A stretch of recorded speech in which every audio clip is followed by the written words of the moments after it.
২৬ৰ নিৰ্বাচন সমাগত। আজি কংগ্ৰেছ দলৰ টিকট প্ৰত্যাশী মৰিয়ম বেগম কাজীয়ে জলেশ্বৰ সমষ্টিৰ খলিচাভিটাত অনুষ্ঠিত কৰে এক জনসংযোগ সভাৰ। উল্লেখ্য যে মৰিয়ম বেগম কাজীয়ে কংগ্ৰেছ দলৰ পৰা টিকট বিচাৰি ইতিমধ্যে আবেদন পত্ৰ প্ৰদান কৰিছে। বিশেষকৈ মহিলাসকলৰ সৰ্বাংগীন উন্নয়ন কৰাৰ লগতে ৰাস্তা ঘাটৰ উন্নয়ন কৰাৰ লক্ষ্যৰে ৰাজনৈতিক ক্ষেত্ৰখনত পদাৰ্পণ কৰা বুলি আশা প্ৰকাশ কৰে মৰিয়ম বেগম কাজীয়ে। এইফালে জনসংযোগ সভাখনত উপস্থিত থকা লোকসকলে মহিলাক প্ৰাধান্য দিয়াৰ লগতে মৰিয়ম বেগম কাজীক প্ৰাৰ্থিত্ব প্ৰদান কৰাৰ বাবে দাবী জনায়। ব্যুৰো ৰিপৰ্ট, প্ৰতিদিন টক্স। টিকেটৰ কাৰণে আবেদন কৰিছোঁ কংগ্ৰেছ দলৰ পৰা।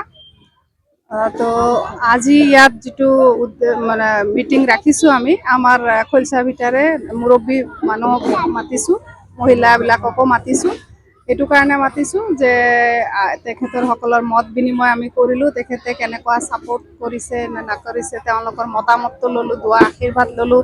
তেওঁলোকে মোক বহুত হেৰি কৰিলে যে আপুনি আনক টিকেট আনক, আমি আপোনাৰ লগত আছোঁ। তো সেনেকৈ চবে মোক উৎসাহিত কৰিলে।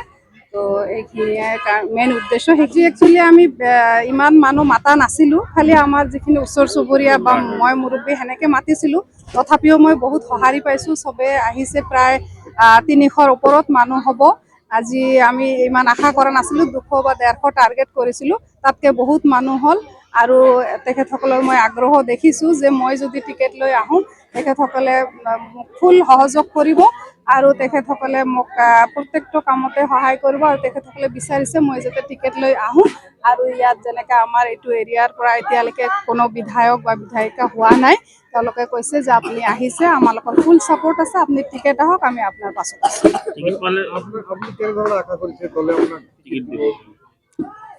মোৰ পূৰা আশা আছে।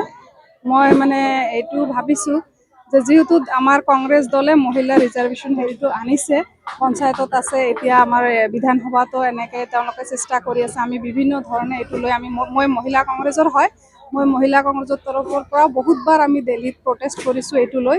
তো এইটো যিহেতু দুটা সদনতে পাছ হৈছে, এতিয়াও কাৰ্যকৰী হোৱা নাই। সেইকাৰণে মই আমাৰ দলে যিহেতু এইটো লৈ আহিছে, মই সেইটো কাৰণে কংগ্ৰেছ দলৰ হৈয়ে টিকেট বিচাৰিছোঁ, কংগ্ৰেছ দলৰ পৰা টিকেট বিচাৰিছোঁ। আৰু মই সেইকাৰণে দলৰ আশাও কৰিছোঁ যে তেখেতসকলে মোক, মই যিহেতু মাইনৰিটি এৰিয়াৰ পৰা খুব কম মাইনৰিটি মহিলা ওলাই আহে। মই প্ৰথম নহয়, মই মানে আহিছোঁ জলেশ্বৰ সমষ্টিত মই প্ৰথম মহিলা। তো সেইকাৰণে মই বহুত আশাবাদী, আশা কৰিছোঁ যে দলে মোক টিকেট দিব। আৰু ৰাইজেও এইবাৰ এটা চেঞ্জ বিচাৰিছে, যেন ৰাইজেও বিচাৰিছে যাতে মহিলাক টিকেট দিয়ে, মহিলাই যাতে আমাৰ ইয়াৰ লিডাৰ হয়।